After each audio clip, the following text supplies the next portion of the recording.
আচ্ছা, আজকে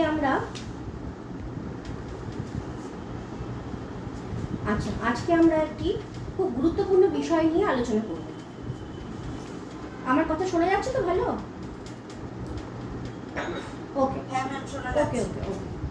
আচ্ছা, আমরা একটি গুরুত্বপূর্ণ আমাদের জীবনের দৈনন্দিন জীবনের একটি গুরুত্বপূর্ণ বিষয় নিয়ে আমরা আলোচনা করব আজকে। সেটা কি? সেটা হলো মন বা মাইন্ড। এই মনের ওপরে নির্ভর করছে আমাদের সাফল্য, জীবনের যত কিছু সাফল্য, ব্যর্থতা, এভরিথিং। সেটা তো আমরা বুঝতে পারি, তোমরা সবাই বুঝতে পারো আশা করি, তাই তো? হ্যাঁ, আমরা যখন যে কোনো কাজ করি বা যে কোনো ভাবনা চিন্তা করি বা যে কোনো গুরুত্বপূর্ণ সিদ্ধান্ত জীবনে নিই বা সেটাকে কেন্দ্র করে ধরো আমার সাফল্যের সম্ভাবনা হতে পারে বা ব্যর্থতাও হতে পারে, কিন্তু সেখানে কিন্তু একটা মন একটা অত্যন্ত ভাইটাল বিষয়। আমাদের মন যদি ঠিক না থাকে তাহলে কিন্তু যে কোনো বিষয় যতখানি ভালো হতে পারত ততখানি ভালো হয়ে ওঠে না। অনেক সময়ই আমরা সেটা বুঝতে পারি, সেটা আমরা আমাদের মানে ফলাফল দেখেই বুঝতে পারি। সেটা যখন আমরা ধরো কোনো একটা বিষয়, আচ্ছা আমি এখন তোমাদের সাথে এই যে ক্লাস নিচ্ছি তোমাদের, আমি তো কথা বলছি তোমাদের সাথে, আমি কিছু বিষয় নিয়ে ডিসকাস করছি। তো এখন কিন্তু আমি যে সবসময় পুরোটাই যে আমি এই বিষয়টা যেটা পড়াবো তোমাদেরকে সেই বিষয়টার প্রতি যে কনসেন্ট্রেট করে থাকছি তা কিন্তু না। আলটিমেটলি এখন আমার এই মোমেন্টে মনে হচ্ছে, একটু আগে থেকেই মনে হচ্ছিল যে আমি লাস্ট যেদিন কলেজে গিয়েছিলাম সেদিন আমার লকারে আমি আমার ফাইলটা ভরে রাখলাম তো নাকি আমি ঢোকালাম না ফাইলটা। হ্যাঁ, এরকম একটা দুশ্চিন্তা মাঝে মাঝে হয়ে থাকে। তো সেখানে অনেক গুরুত্বপূর্ণ কাগজপত্র রয়েছে, যদি আমি ওটা স্টাফ রুমের টেবিলের মধ্যে রেখে দিয়ে চলে আসি, কোনোভাবে যদি ওটা মিসিং হয়ে যায়, হ্যাঁ এরকম বিভিন্ন রকম চিন্তা ভাবনা আমাদের মনের মতো হয়ে থাকে। এবার যদি আমি কনসেন্ট্রেট করে সম্পূর্ণ এই বিষয়টার প্রতি নিবিষ্টভাবে পড়াতাম তোমাদেরকে, হয়তো বিষয়টা আমার কাছে আরও মানে বিভিন্ন চিন্তা থেকে মুক্ত হয়ে আরও যেন আমি ভালোভাবে তোমাদেরকে কিছু দিতে পারতাম, তোমরাও আমার থেকে কিছু গ্রহণ করতে পারতে। তো সেখানে আমার মনটা পুরোপুরি যে নিবিষ্ট হয়ে থাকছে তা কিন্তু না, এটা বাস্তব চিত্র আর কি। তোমরাও হয়তো ক্লাস করতে গিয়ে বিভিন্ন রকম চিন্তা তোমাদের মাথার মধ্যে রয়েছে। শরীর এইমাত্র আমাকে বললো যে ওর একটি ক্লাস রয়েছে 1 ঘন্টা পরে, তো সেই 1 ঘন্টার মধ্যে যদি আমার ক্লাসটা কমপ্লিট বাই চান্স না হলো, অ্যাকচুয়ালি তো এটা 2 ঘন্টার ক্লাস, হ্যাঁ যদি কোনো কারণে 1 ঘন্টার মধ্যে আমি ওকে ছেড়ে দিতে না পারি তাহলে ও নেক্সট ক্লাসটায় জয়েন করতে পারবে না। হ্যাঁ, তো এরকমভাবে ওর মধ্যে বিভিন্ন রকম দ্বিধাদ্বন্দ্ব হয়তো কাজ করছে যে ম্যামের এই ক্লাসটা যদি শেষ না হয় তাহলে আমি কী করে আমি পরের ক্লাসটাতে জয়েন করব। তো এরকম ভাবনা চিন্তা আমাদের সবার মধ্যেই অল্প বিস্তর হয়ে থাকে। তো এই যে মন ব্যাপারটা হচ্ছে এতটাই গুরুত্বপূর্ণ, সেটা আমরা আমাদের জীবনের প্রতিটা মোমেন্টে আমরা বুঝতে পারি। তো এখন এই মনকে কন্ট্রোল করার জন্য যারা বিচক্ষণ ব্যক্তি তারা চেষ্টা করে যাতে মনটাকে কীভাবে কন্ট্রোল করা যায়। এখন এই প্রসঙ্গে আমি একটা কথা বলি, আমাদের ঠাকুর শ্রীরামকৃষ্ণ পরমহংসদেব এই মন প্রসঙ্গে একটা খুব সুন্দর উপমা দিয়েছেন। তিনি কি বলেছেন যে মানুষের মন হলো নৌকোর মতো। নৌকো যখন মানে জলের মধ্যে থাকে, জলে ভেসে থাকছে যে নৌকোটা, সেই নৌকোটা যদি জলের মধ্যেই ভাসে তাহলে ঠিক আছে, ওকে, এটা স্বাভাবিকত্বের লক্ষণ। কিন্তু নৌকোটা যদি কোনো কারণে মানে নৌকোর মধ্যে যদি জল চলে আসে তাহলে কি হবে, নৌকোটা জলে ডুবে যাবে, তা সেটা কিন্তু স্বাভাবিকতা হলো না। হ্যাঁ, তা সেখানে একটা আমরা স্বাভাবিকতা থেকে সরে আসলাম। হ্যাঁ, ঠিক তেমনভাবেই জগৎ মানে জাগতিক যত কিছু চিন্তা ভাবনা সব কিছু মানে জগতের মধ্যে আমরা বাস করছি, তাতে কোনো সমস্যা নেই। কিন্তু যদি জগৎটা আমার মধ্যে প্রবেশ করে, সবসময় যদি জাগতিক বিষয় নিয়ে আমাদের মনটা ভরে থাকে বা ভারাক্রান্ত হয়ে থাকে, তাহলে কি হবে, আমাদের মানে যে কোনো বিষয় সুষ্ঠুভাবে অর্জন করা বা মুক্তভাবে চিন্তা করা, এই যে শাস্ত্রীয় জ্ঞান, বিশেষ করে যে মানে শাস্ত্র সংক্রান্ত যে সমস্ত আলোচনা বা যেরকম তত্ত্বজ্ঞান আর কি, তো সেগুলো কিন্তু আমরা ঠিক করে অর্জন করতে পারবো।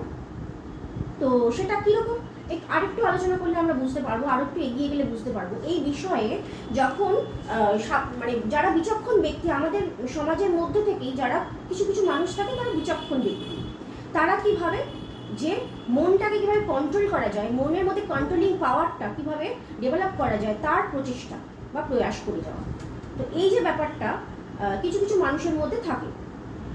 এখন তারা কীরকমভাবে ভরসাটা পায় যে এই যে মন কন্ট্রোলিং পাওয়ার, মাইন্ড কন্ট্রোলিং পাওয়ারটা আমরা কোথা থেকে অর্জন করব? যারা মাইন্ড কন্ট্রোল করার বিষয়গুলো নিয়ে প্রচুর পড়াশোনা করে থাকেন বা আলোচনা করে থাকেন, হ্যাঁ, তারা বিষয়টাকে নিয়ে আরও গভীরে গিয়ে বিষয়গুলোকে নিয়ে আরও দেখতে নিয়ে পড়াশোনা করেন, শাস্ত্রজ্ঞ ব্যক্তি, তাদের সান্নিধ্যে যাওয়ার চেষ্টা করেন। তার কারণ তারা কিন্তু বিভিন্নভাবে আমাদেরকে, মানে তারা কিন্তু তাদের শাস্ত্রের আমাদের মানে বাস্তবিক পক্ষে আমাদের মানে ভারতবর্ষের দিকে তাকিয়ে যদি আমি বলি যে আমাদের যত মুনি ঋষিগণ, শাস্ত্রকারগণ, তারা কিন্তু যুগ যুগ ধরে এই মাইন্ড কন্ট্রোলিংয়ের উপায়টাই কিন্তু দেখাবার চেষ্টা করেছেন। তার মাধ্যমে কিভাবে জাগতিক দুঃখ যন্ত্রণা থেকে মুক্তি পাওয়া যায়, মানুষকে সেটা সাধারণ মানুষের কাছে সেই উপায়টা তুলে ধরার চেষ্টা করে এসেছেন দিনের পর দিন, যুগে যুগে, বছরের পর বছর, যুগে যুগে। হ্যাঁ, তো সেই বিষয়ে আমাদের শাস্ত্র বলতে আমরা দর্শন শাস্ত্রের দিকে যদি আমরা তাকাই, আমরা যেহেতু দর্শনের ছাত্রছাত্রী বিশেষত রয়েছি, আমরা এখানে পড়াশোনা করছি, তো এবার দর্শন শাস্ত্রের দিকে আমরা যদি তাকাই, দেখতে পাই আমরা তাহলে দর্শনের মূলত ভারতীয় দর্শনের আঙ্গিকে যদি বলি আমি, তাহলে দেখা যাচ্ছে কি ভারতীয় দর্শনের মানে ভারতীয় দর্শন মূলত দুটো ভাগে আমরা ভাগ করতে পারি। কিভাবে? একটা আস্তিক, একটা নাস্তিক। আস্তিক তাকে বলে যারা বেদকে প্রমাণ হিসেবে গ্রহণ করেন বা বেদের প্রামাণ্য স্বীকার করেন, তারা হলেন আস্তিক দার্শনিক সম্প্রদায়। মানে বেদকে প্রমাণ হিসেবে ধরে তাদের যত কিছু শাস্ত্রালোচনা তারা এগিয়ে নিয়ে যাওয়ার চেষ্টা করে। হ্যাঁ, তো তারা হলেন আস্তিক সম্প্রদায়। আর এক দল হলো নাস্তিক সম্প্রদায়। তাদের কাছে বেদকে তারা প্রামাণ্য হিসেবে গ্রহণ করেন না, বেদকে সাইডে রেখে তারা তাদের শাস্ত্রালোচনা করে যান, এগিয়ে যান।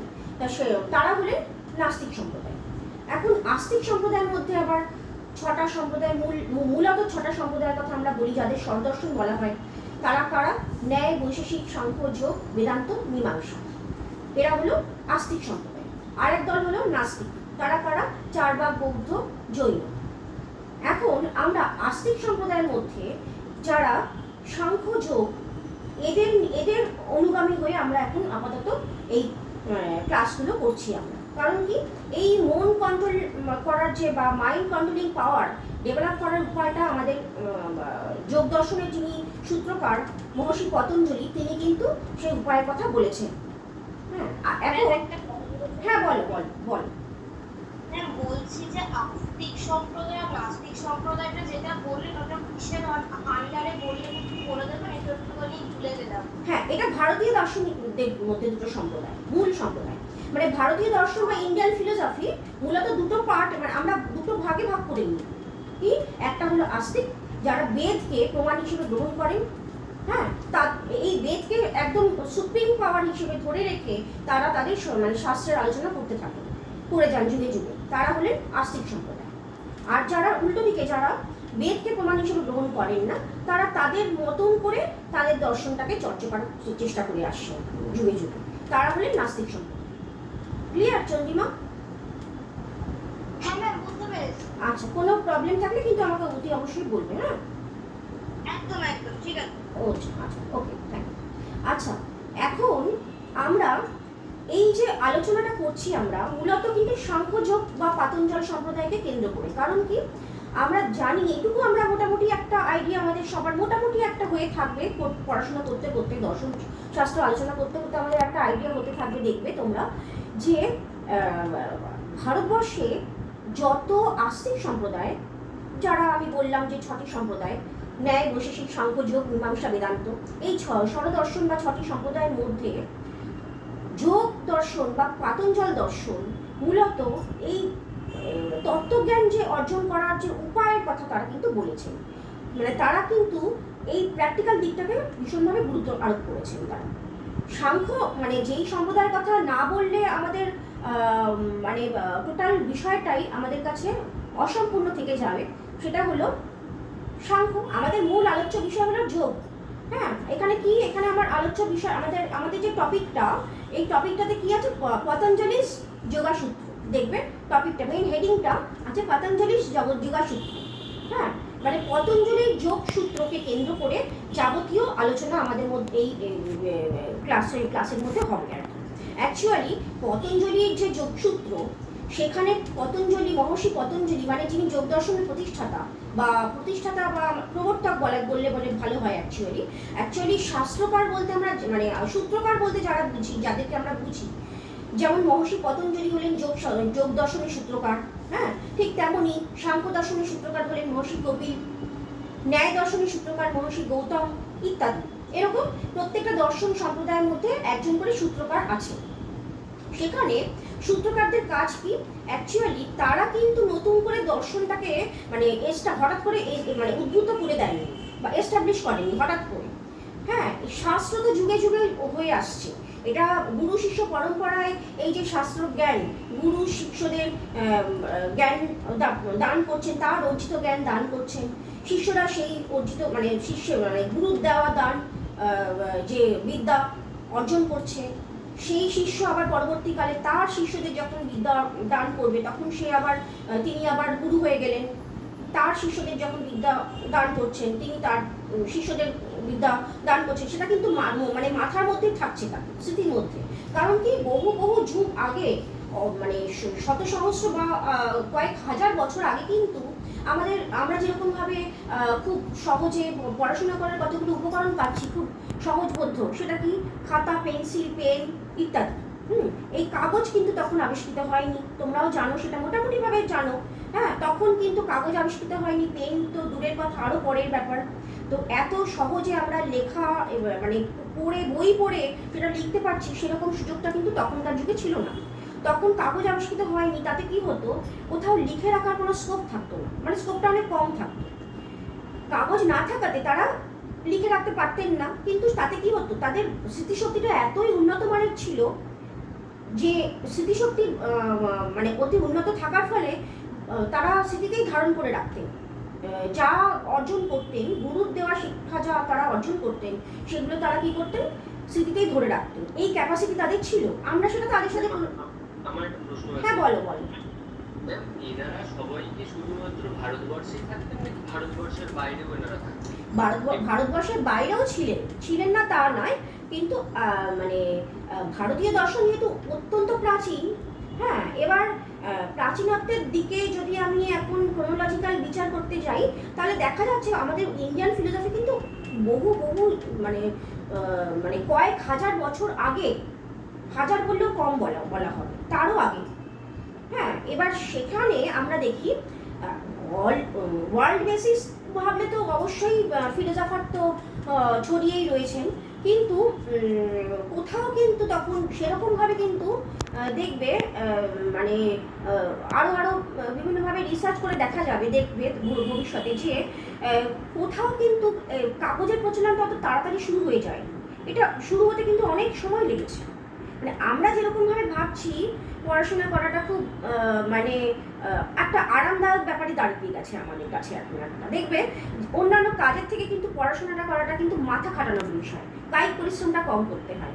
তা সেখানে আমাদের একটা প্লাস পয়েন্ট কি, আমরা ভাবি কায়িক পরিশ্রমটা কম করতে হচ্ছে, মাথা খাটাতে হচ্ছে, কিন্তু মাথাটাকে যে খাটাতে হচ্ছে তার জন্য কিন্তু মাথা থেকে যে সমস্ত জিনিস আমরা সংগ্রহ করেছি সেগুলোকে লিখে রাখার জন্য যে সুযোগ সুবিধা আছে আমাদের কাছে, ডায়েরি আছে, পেন আছে, খাতা আছে ইত্যাদি, এত কিন্তু সুযোগ সুবিধা তখনকার যুগে ছিল না। বহু বহু প্রাচীন যুগের কথা বলছি আমি আর কি।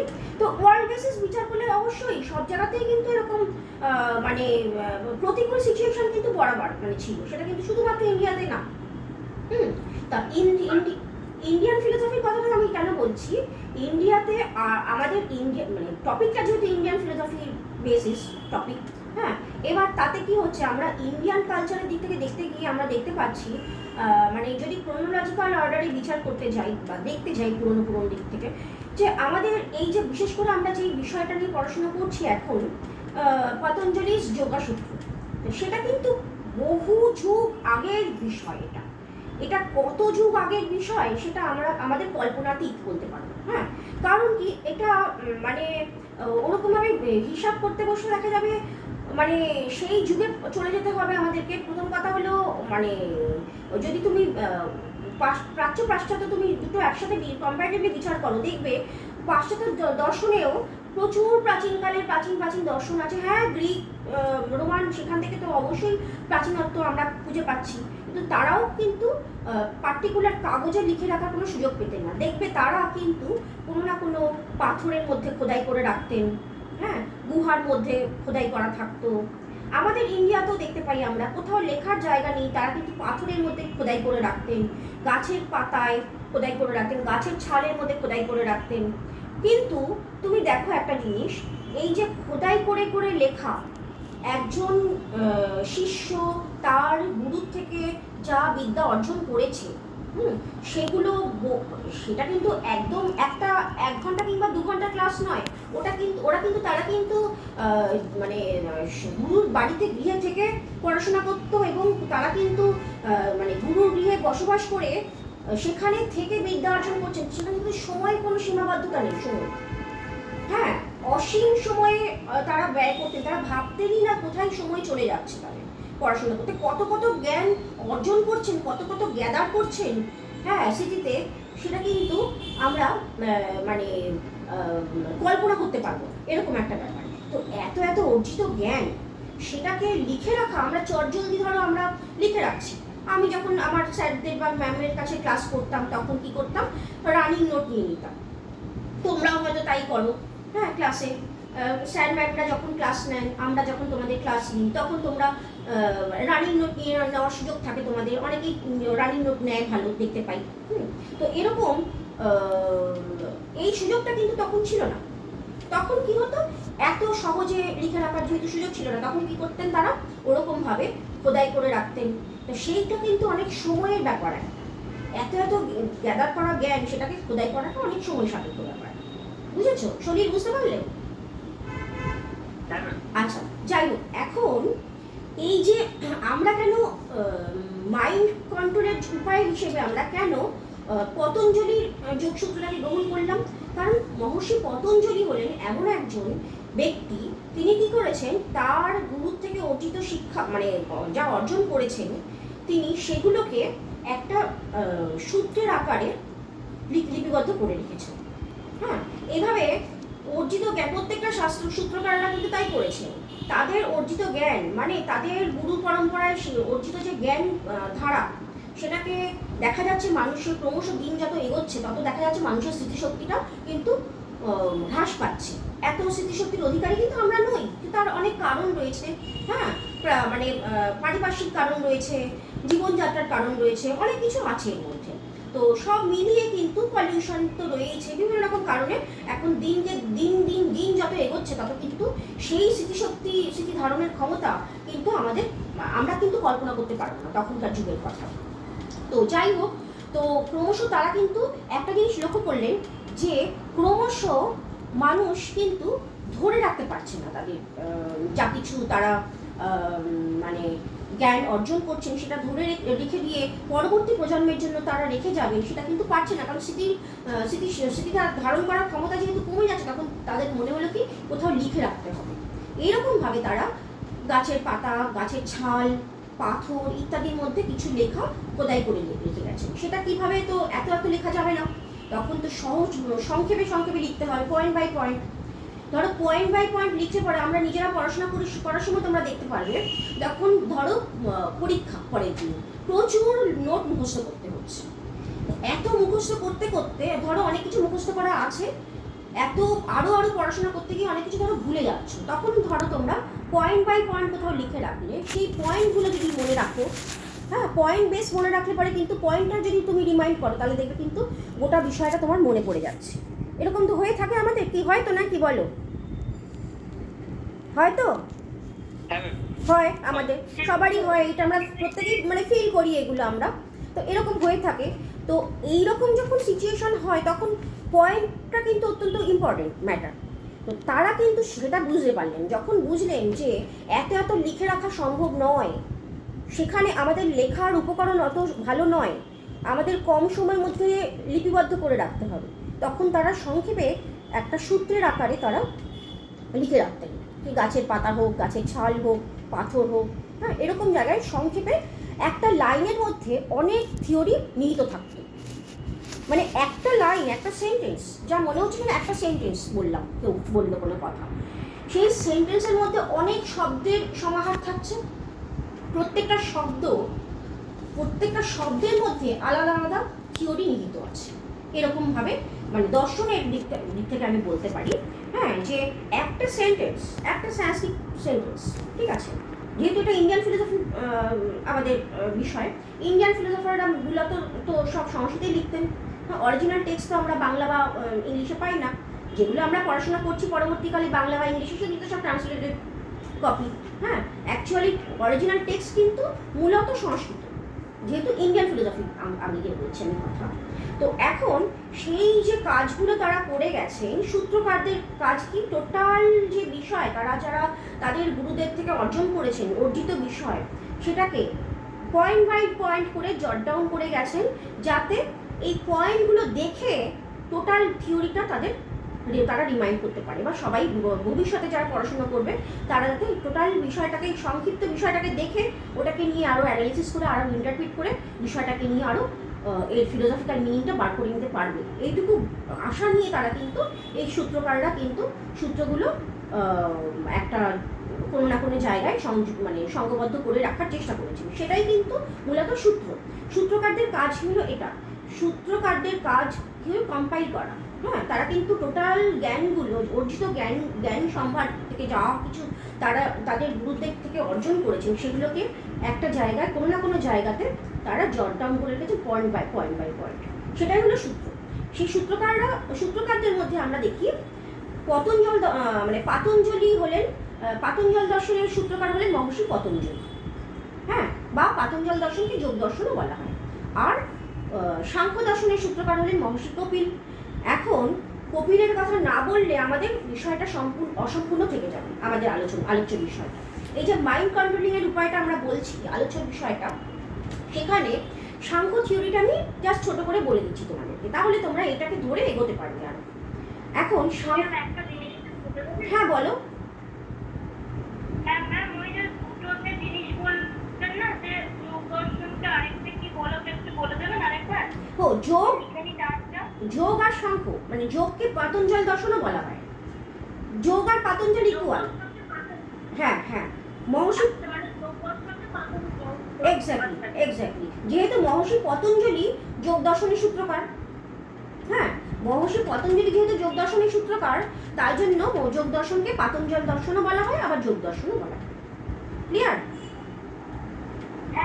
আচ্ছা, এখন আমরা সাংখ্য শাস্ত্রকারের একটু আলোচনাটা একটুখানি করতে চাইছি। ওটা না করলে আমাদের বিষয়টা অসম্পূর্ণতা থাকেই, এমনকি বিষয়টা কিন্তু পরিষ্কার হবে না আমাদের কাছে। সাংখ্য দর্শনে কি বলা হয়েছে? মূলত সাংখ্য দর্শনে দুটো ক্যাটেগরিকে স্বীকার করা হয়। মূলত দুটি ক্যাটেগরি, দুটো মাত্র এন্টিটিকে স্বীকার করা হয়। কি?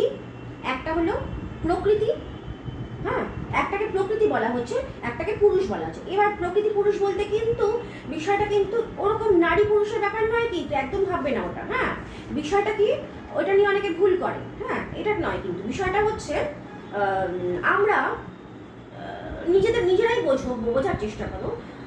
প্রত্যেকে আমরা মানুষ, তাই তো? হিউম্যান বিংস আমরা সবাই। আমাদের একটা দেহ রয়েছে বা শরীর রয়েছে, সেই শরীর বাহ্যিক সত্তা, বুঝতে পারছো? আর একটা আমাদের ইন্টারনাল সত্তা রয়েছে, যেটা কিন্তু দেখা যায় না। সেই দেখা যায় না যেই সত্তাটা, সেই সত্তাটাই কিন্তু তোমাদেরকে বলে দিয়েছে আজকে ক্লাস আছে। এখন আমাকে বলে দিলে আমার এখন ক্লাস আছে, সেটা কিন্তু আমার বডিটা বলে দেয়নি। বুঝতে পারছো তো? সেটা দেখো, এটা কিন্তু বিশ্বাসের বিষয় না। দেখো, কোনো রকম কিন্তু আমি মানে শাস্ত্রের অনেক জায়গাতে আছে, অনেক কিছু আছে যেটাকে বিশ্বাস করে এগোতে হয়, কিন্তু সাংখ্য যোগ কিন্তু বিশ্বাসের ব্যাপার নয়। এটা কিন্তু তুমি রিয়ালাইজ করতে পারবে, জীবন দিয়ে আমরা রিয়ালাইজ করতে পারি। আমরা দেখি আমাদের একটা বডি রয়েছে, হিউম্যান বডি। কি বুঝতে পারছো তো চন্দ্রিমা?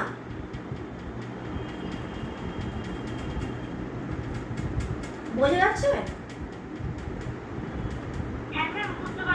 আচ্ছা, বাকিরা সবাই বলবে, কিন্তু কারোর যদি কোনো রকম বুঝতে সমস্যা থেকে থাকে অবশ্যই আমাকে বলবে, কিন্তু আমি আবার রিপিট করবো।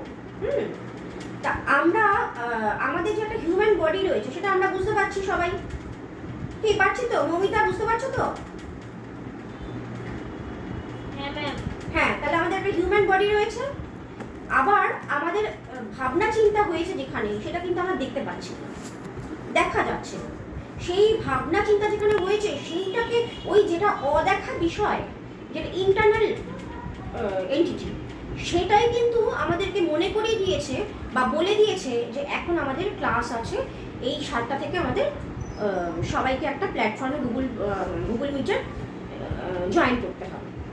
তো এই যে আমরা যে রিয়ালাইজ করতে পারছি, আমরা আমাদের একটা বডি রয়েছে, আমাদের সেটা হলো একটা ফিজিক্যাল এলিমেন্ট, ফিজিক্যাল বডি, যেটা পঞ্চভূতের সমন্বয়ে তৈরি, সেটা সবাই আমরা জানি, মোটামুটি জানি সবাই, সায়েন্সও মানে সেটা, হ্যাঁ, বিজ্ঞানও মানে, দর্শনও মানে, সবাই মানে এটা পঞ্চভূতের শরীর আমাদের, সেটা সবাই জানি আমরা।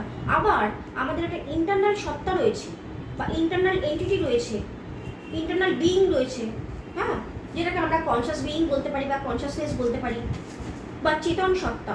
হ্যাঁ, একটা বডিটা হলো আমাদের জড় সত্তা, আবার যেখানে আমাদের ভাবনা হচ্ছে সেটা আমাদের কিন্তু জড় না চেতন, মানে জড় নাকি সেটা তো পরের বিষয়, একটা চেতনা, একটা কনশাসনেস তো রয়েছে, নাহলে তো আমাদের মানে ভাবনাটা তৈরি হবে না, কি তাই তো?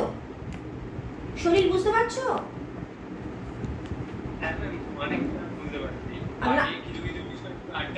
আচ্ছা আচ্ছা, যখনই অসুবিধা হবে বলবে আমাকে। তো এখন এই যে হিউম্যান বডি একটা, সেটা আমাদের বুঝতে পারছি আমরা বাহ্যিক সত্তা, আবার যেখানে ভাবনা চিন্তা হচ্ছে সেটা একটা ইন্টারনাল সত্তা। এইটুকু আমরা এইটুকু আমরা বুঝতে পারছি যে দুটো সমন্বয়ে আমাদের হিউম্যান বডিটা, হিউম্যান বিইংস আমরা। হ্যাঁ, আমরা যে মানুষ, আমাদের মানুষ বলো, যে কোনো প্রাণী বলো, তাদের প্রাণীর সত্তাটা কীভাবে, প্রাণী কাকে বলে?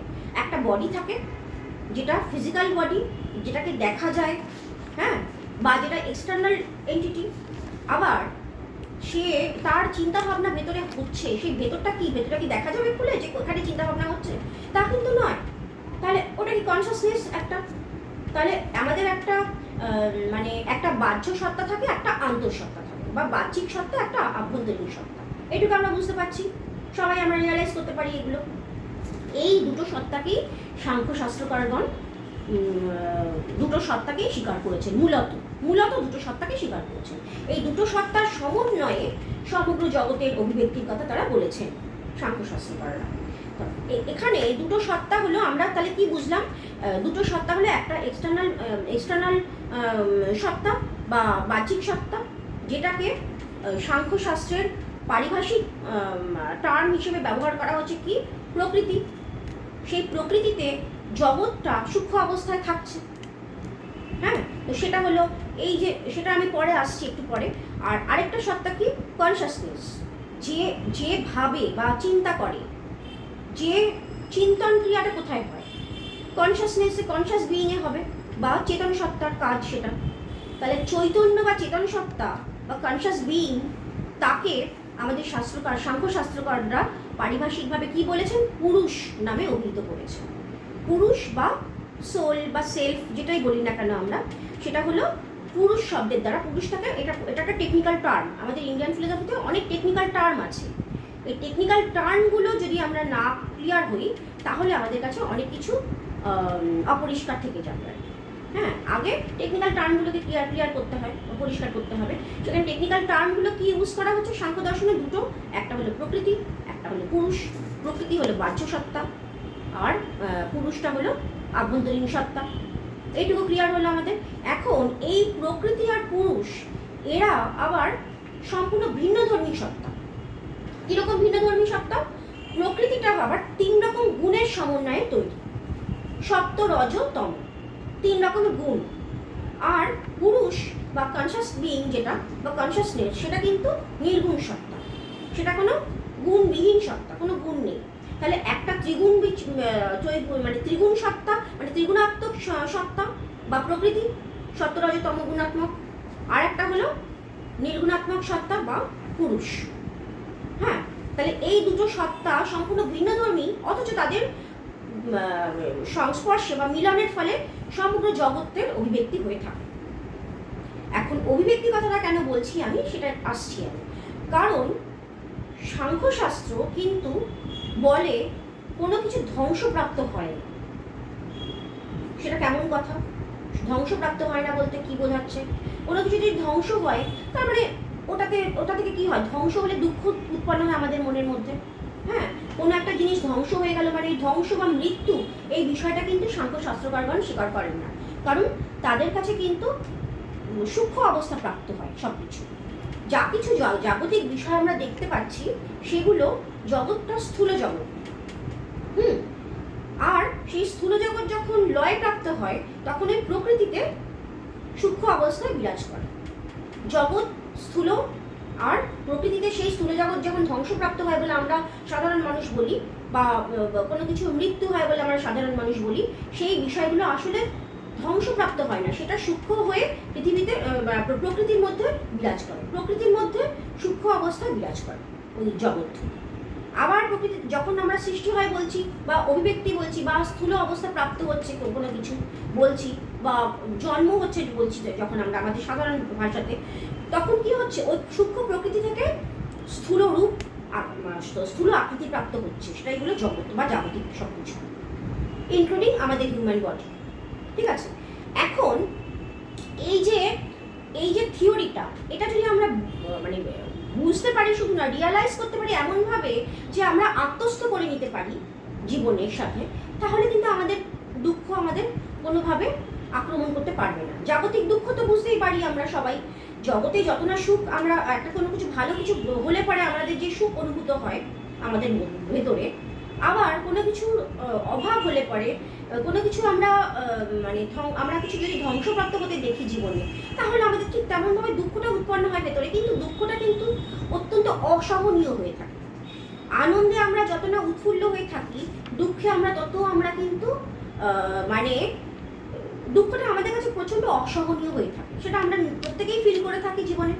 তাহলে এই যে জাগতিক দুঃখের থেকে কিন্তু মুক্তি হওয়া বা মুক্তিপ্রাপ্ত হওয়া কিন্তু সম্পূর্ণরূপে সম্ভব হবে না কোনোদিনই আমাদের পক্ষে। কারণ কি, একটা সাধারণ জিনিস আমার ভেঙে গেল, মোবাইলটা ভেঙে গেল, কি আমার ল্যাপটপটা ভেঙে গেল, আমি দুঃখ পেলাম সাময়িক।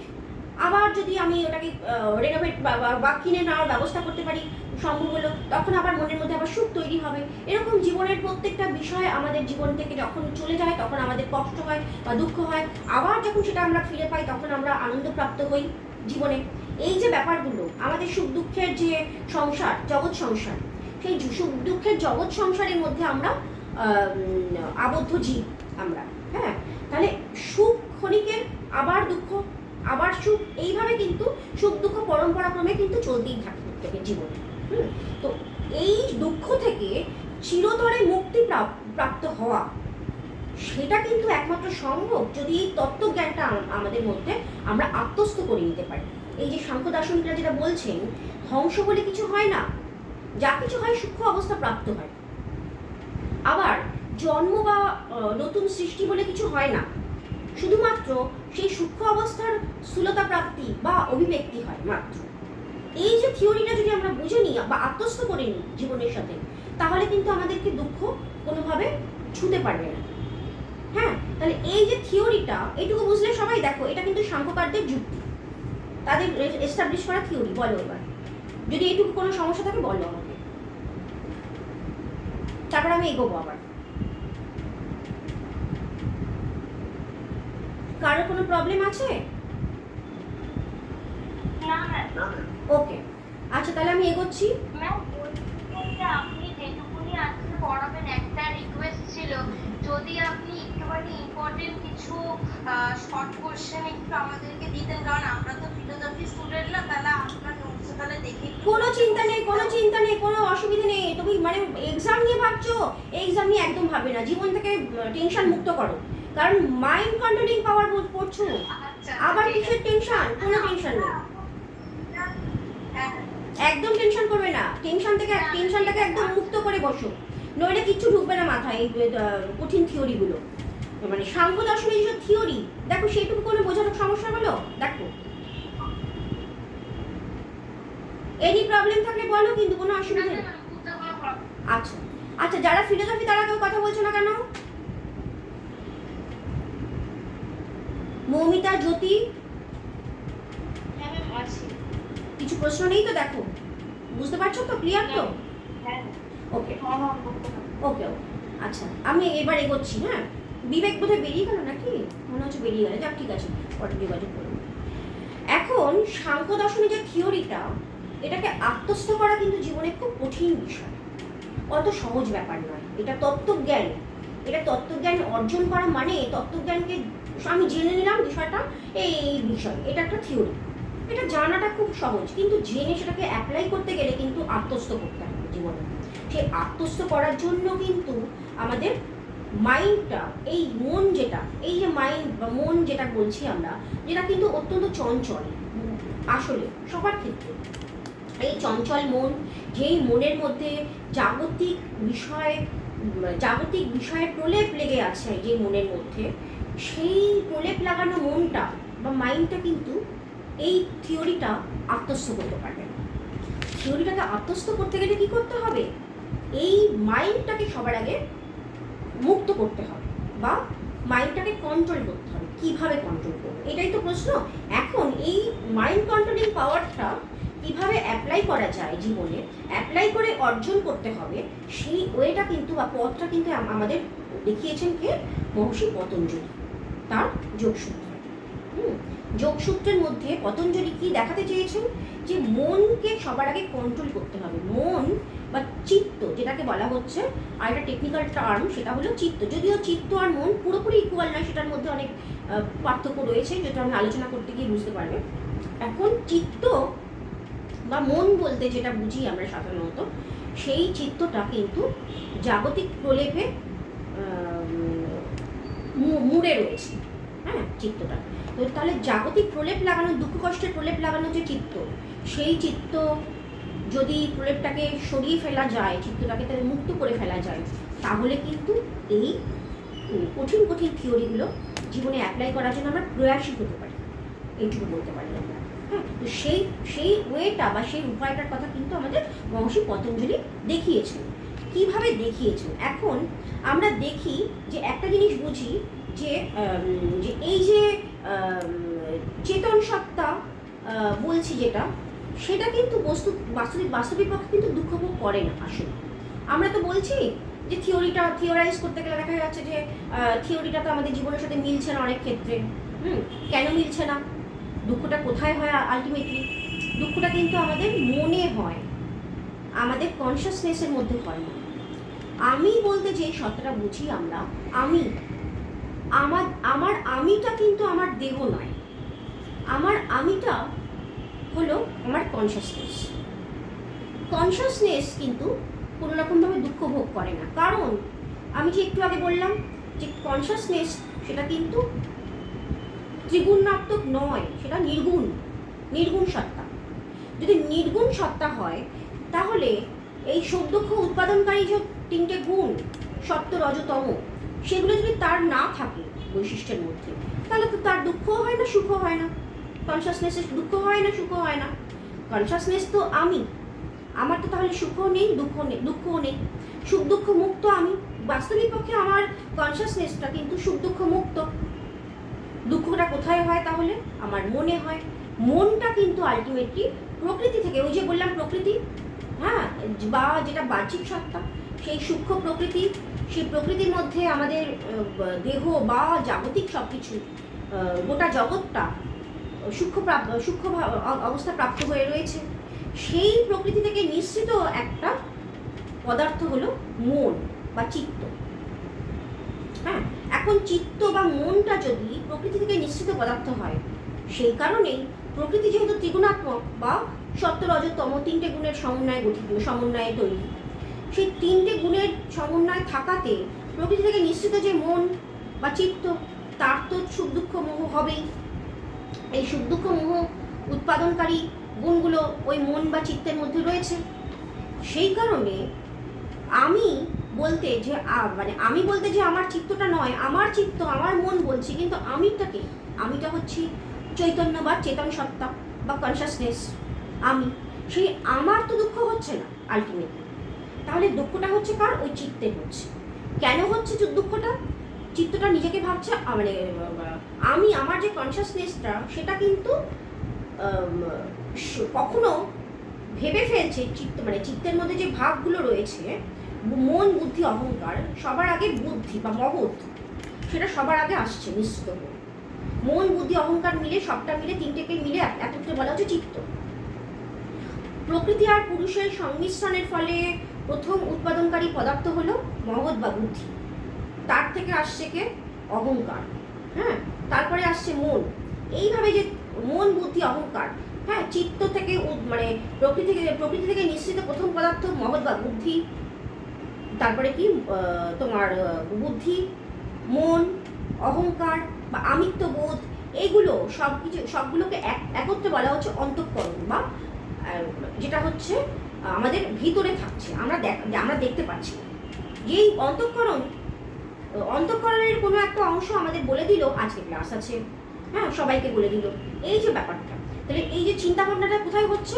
ওই অন্তঃকরণের মধ্যে হচ্ছে। ভেতরে যে আছে, যেটা আমরা দেখতে পাচ্ছি না, দেখাতে পারছি না, আমি আমার বডিটাকে দেখাতে পারছি, কিন্তু আমি আমার অন্তঃকরণটাকে দেখাতে পারছি।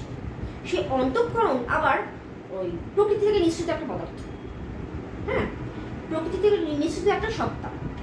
প্রকৃতি থেকে নিঃসৃত একটি সত্তা হলো অন্তঃকরণ। সেই অন্তঃকরণের সুখ, দুঃখ, মোহ ইত্যাদি হয়, কেননা সে প্রকৃতির গুণগুলোই প্রাপ্ত হচ্ছে। পুরুষ বা আমার চেতন সত্তা বা আমার কনসাসনেস, যেটা কনসাস বিইং, যে আমি, সেই আমি তো আবার সুখ, দুঃখ, মোহাত্মক নই। আমি তো নির্গুণ সত্তা, নির্লিপ্ত সত্তা, যেটাতে কোনো রকম সুখ প্রবেশ করতে পারে না, দুঃখও ছুতে পারে না কোন রকম ভাবে। তাহলে এইরকম যে আমি, সেই আমার তো দুঃখ হচ্ছে না, তাহলে দুঃখটা কার হচ্ছে? ওই অন্তঃকরণের মধ্যে যে চিত্তটা রয়েছে, মন, বুদ্ধি, অহংকার মিলে যে চিত্ত, টোটালটাকে চিত্ত বলা হচ্ছে। সেই চিত্তটা অজ্ঞানবশত সে ভাবছে, মানে প্রকৃতি থেকে নিঃসৃত প্রথম পদার্থ হলো মহৎ বা বুদ্ধি। বুদ্ধিটা জাস্ট প্রকৃতি থেকে নিঃসৃত হচ্ছে বলে সেটা কিন্তু শুদ্ধ সত্তার সাথে অনেকটা রিলেটেড হয়ে থাকছে। সে কিন্তু মহৎ বা বুদ্ধি কিন্তু কাচের মতন একটা স্বচ্ছ পদার্থ। সেটা কাচের মতন স্বচ্ছ পদার্থ হওয়াতে, এবং সেটা পুরুষের অনেক নিকটে থাকায়, কারণ কি প্রকৃতি পুরুষ যদি এরকম হয়, তাহলে প্রকৃতি থেকে নিঃসৃত পুরুষের সংমিশ্রণের ফলে প্রকৃতি থেকে নিঃসৃত প্রথম পদার্থ বা প্রথম সত্তা হলো মহৎ বা বুদ্ধি। সেই মহৎ বা বুদ্ধিটা হলো এমন স্বচ্ছ, জাস্ট প্রকৃতি থেকে নিঃসৃত হচ্ছে, তাহলে পুরুষ বা আমার কনসাসনেস বা কনসাস বিইং যে আমি, তার অনেক সান্নিধ্যে রয়েছে। তাতে কি হচ্ছে? পুরুষের বা চৈতন্য বা চেতন সত্তার যে মানে নিটোল সত্তা, তার যে বৈশিষ্ট্য স্বচ্ছ, সেই স্বচ্ছতা তার মধ্যে প্রতিবিম্বিত হচ্ছে। তখন কি হচ্ছে? ওই মহৎ বা বুদ্ধিটা কিন্তু প্রতিবিম্বের ফলে পুরুষ মানে একে অপরের সাথে প্রতিবিম্বিত হচ্ছে। তখন পুরুষ ভাবছে যে আমার দুঃখ, আমার সুখ ইত্যাদি। তখনই কিন্তু আমাদের কনসাস বিইংটা যখন ওই মানে বৃত্তির দ্বারা অবচ্ছিন্ন হয়ে থাকছে, চিত্তটা যখন ওই মন, বুদ্ধি, অহংকার নিয়ে যে টোটালটা মিলে যে চিত্ত, সেই চিত্তটা যখন মানে ওই দুঃখ নামক বৃত্তি, যে দুঃখ নামক প্রলেপ, তার দ্বারা যখন আবরিত হয়ে থাকছে, সেটাকে বলা হচ্ছে কি বৃত্ত অবচ্ছিন্ন চৈতন্য বলা হচ্ছে। সেই যে তার যে সঙ্গে যে কানেক্টেড যে মানে আমাদের যে কনসাসনেস বা চেতন সত্তা, সেটা কি হচ্ছে? বৃত্তাবচ্ছিন্ন চৈতন্য, বৃত্তির দ্বারা অবচ্ছিন্ন। বৃত্তিটা কি? বৃত্তিটা হচ্ছে ওই যে জাগতিক দুঃখ, যে মিলিয়ে জাগতিক দুঃখগুলোকে জট ডাউন করাতে কি হচ্ছে? আমাদের চিত্তটা আবরিত হয়ে থাকছে দুঃখে। সেই যে দুঃখটা কেন হচ্ছে? অজ্ঞানবশত হচ্ছে, ইগনোরেন্স। হ্যাঁ, দুঃখটা কিন্তু এমনি হচ্ছে না, ডিউ টু ইগনোরেন্স। জাস্ট আমাদের অজ্ঞানবশত বা অজ্ঞতাবশত কিন্তু এই আমি ভাবছি যে আমার দুঃখ, আমার সুখ ইত্যাদি। তাহলে এই যে অজ্ঞতাটা হচ্ছে কেন? আমার মধ্যে প্রলেপ রয়েছে, তাই ওই দুঃখের প্রলেপটা, আবরণে আমরা আবৃত হয়ে থাকছি। সেই আবরণটাকে সরানোর যে রাস্তাটা, উপায়টা, সেটাই কিন্তু আমাদের মহর্ষি পতঞ্জলি বলেছে তার যোগ দর্শন বা যোগসূত্রে। সেই যে চিত্তের যে বৃত্তি মুক্ত করার ওয়েটা তিনি কিভাবে বলেছেন? মানে আমাদেরকে এখন জানতে হবে যোগ কাকে বলে। এবার যোগ দর্শনের অন্তর্ভুক্ত যে যোগ শব্দটা, এটার অর্থটা কি? যোগ শব্দের অর্থ অনেক রকম হতে পারে। অ্যাকচুয়ালি যোগ শব্দটা পরমাত্মার সাথে আমাদের জীবাত্মার যে সংযোগ, সেটাও মিন করা হয়ে থাকে। আবার আরেকটা সেন্সে কিন্তু যোগ মানে হচ্ছে, এখানে মহর্ষি পতঞ্জলি তার যোগসূত্রের দ্বিতীয় যোগসূত্রে বলেছেন, যোগসূত্রের মধ্যে দ্বিতীয় যোগসূত্র, সেখানে তিনি যোগের লক্ষণ বলেছেন বা ডেফিনিশন অফ যোগা। সেখানে কি বলেছেন? যোগস চিত্তবৃত্তি নিরোধ। যোগ হলো চিত্তবৃত্তি সমূহের নিরোধ। যোগস চিত্তবৃত্তি সমূহ, হ্যাঁ, যোগটা কি? চিত্তবৃত্তি নিরোধ। চিত্তবৃত্তি মানে চিত্তের যে বৃত্তি সমূহ রয়েছে, মানে যেই একটু আগে বললাম যে আবরণটা রয়েছে, দুঃখের আবরণ বা প্রলেপ রয়েছে, সেই আবরণ বা প্রলেপটাকে মুক্ত করা, দুঃখ বৃত্তি নিরোধ। দুঃখের যে বৃত্তি মানে চিত্তবৃত্তি যে রয়েছে, চিত্তের যে দুঃখের আবরণযুক্ত যে চিত্ত, সেই চিত্তবৃত্তি সমূহের নিরোধ, সেটাই হলো যোগ। যদি চিত্তবৃত্তিগুলোকে নিরোধ করা যায় তাহলেই যোগ লাভ সম্ভব। মানে ওই পরমাত্মার সাথে জীবাত্মার যে মিলন বা যোগ, এটা সম্ভব কিভাবে? ওই যে চিত্তের মধ্যে যে বৃত্তিগুলো রয়েছে আমাদের, যে বৃত্তিগুলোর জন্য আমাদের ইগনোরেন্স বা অজ্ঞান উৎপন্ন হচ্ছে, অজ্ঞানের থেকে আমরা ভাবছি আমি সুখী আমি দুঃখী, সেই ইগনোরেন্সটার যদি মানে যেই কারণে তৈরি হচ্ছে বৃত্তিগুলোর জন্য বা বৃত্তি সমূহের জন্য, সেই বৃত্তিগুলোকে যদি নিরোধ করা যায় বা সরিয়ে ফেলা যায়, তাহলেই চিত্তটা কিন্তু মুক্ত হতে পারে বা স্বচ্ছ হতে পারে। ওই স্বচ্ছতা বলো। একটা কথা বলছি, হ্যাঁ, বলো। বলতে পারি কেন আমার বাংলা আচ্ছা আচ্ছা, ঠিক আছে ওকে ওকে ওকে, না না না, ঠিক আছে। তো এখন চিত্তবৃত্তিটাকে যদি আমি সরিয়ে ফেলতে পারি, তাহলে কি হবে? আমি চিন্তা মুক্ত হব বা আমি দুঃখের থেকে মুক্ত হব। দেখো, বুঝতে না পারলে কিন্তু বলবে, হ্যাঁ? বাকিদের কোনো অসুবিধা হচ্ছে না তো? না না ম্যাম। ওকে, এখন এই চিত্তবৃত্তি সমূহের নিরোধের কথা যে বলেছেন আমাদের মহর্ষি পতঞ্জলি, তিনি এই চিত্তবৃত্তি নিরোধের উপায়টাকে কিভাবে ব্যাখ্যা করেছেন, এটা আমাদেরকে জানতে হবে। চিত্তের যে সমস্ত বৃত্তিগুলো রয়েছে সেগুলো সরিয়ে ফেলা, এটাই আমাদের মূল কাজ। সেই চিত্তবৃত্তিগুলোকে সরাতে গেলে পরে আমাদেরকে চিত্তের মধ্যে যে সমস্ত অবস্থাগুলো আমাদের হয়ে থাকে সেগুলো বিস্তারিত আলোচনা করতে হবে। এখন আজকে যদি আমরা এই পর্যন্ত রাখি ক্লাসটা, তাতে আমার অসুবিধা কিছু নেই, কিন্তু তোমরা যদি বলো আমি আরো এগোতেও পারি। দেখো, তোমরা যদি বলো আমি এগোতে পারি, কিন্তু বিষয়টাকে আমাকে শেষ করতে হবে অবশ্যই। যেটুকু আমাদের সিলেবাসের অন্তর্ভুক্ত শেষ করতে হবে, কিন্তু শুধু সিলেবাস শেষ করলে তো আমাদের কার্যসিদ্ধি হয়ে গেলে তো আর নয়। আমাদেরকে বিষয়টাকে মানে অবধারণ করতে হবে ভেতরে, আমাদেরকে বিষয়টাকে আত্মস্থ করার চেষ্টা করতে হবে। নইলে আমরা, যেহেতু এটা ভ্যালু অ্যাডেড কোর্স বা ভ্যালু এডুকেশন, এটা ভ্যালু এডুকেশন হওয়াতে আমাদের ভ্যালুটা কি, আমরা কি ভ্যালু প্রাপ্ত হব, সেটা আমাদের একটা প্রশ্ন থেকেই যায় আমাদের প্রত্যেকের কাছে, যে এই যে ভ্যালু অ্যাডেড কোর্সটার নামই হচ্ছে ভ্যালু অ্যাডেড কোর্স বা value education of yoga philosophy.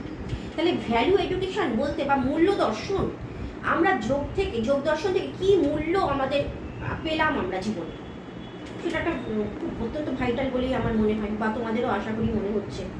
হ্যাঁ, তো এখন আমরা যদি বিষয়টাকে যদি আরও ভালোভাবে জানি বা বোঝার চেষ্টা করি বা রিয়ালাইজ করার চেষ্টা করি, তাহলে কিন্তু আমাদের বিষয়টা আরও আমাদের উপকার করবে, আমাদের কাছে কিন্তু ভীষণভাবে ভ্যালু অ্যাড করবে আমাদের জীবনে আলটিমেটলি, তাই না? কি তাই তো?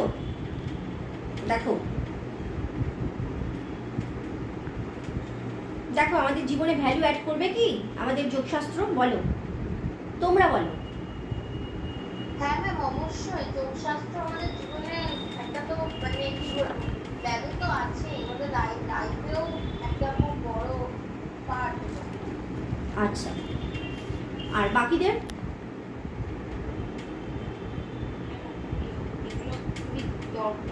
দরকার, কেন দরকার?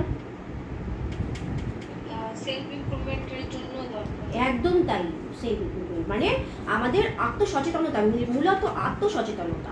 আমরা যদি নিজেরা সচেতন হতে পারি, আমি কে, আমার দুঃখ আদৌ হচ্ছে কি, নাকি আমি শুধু অজ্ঞতাবশত ভাবছি আমার দুঃখ হলো, বা আমার সুখে আমি খুব উদ্বেলিত হয়ে গেলাম হঠাৎ করে, হ্যাঁ, তো আমার সুখ তো হচ্ছে না, আমার দুঃখও তো হচ্ছে না। এইটুকু বোধ যদি আমাদের ভিতর থেকে আসে, তবেই তো আমাদের ভ্যালু অ্যাডেড কোর্সের সার্থকতা, তাই নয় কি? ভ্যালু এডুকেশনের সার্থকতা, তাই তো? তখন তো আমরা বুঝতে পারবো আমাদের যোগ দর্শন আমাদের কতখানি ভ্যালু দিল, আমাদের কতখানি ভ্যালু অ্যাড করতে পারলো আমাদের জীবনে, তাই তো?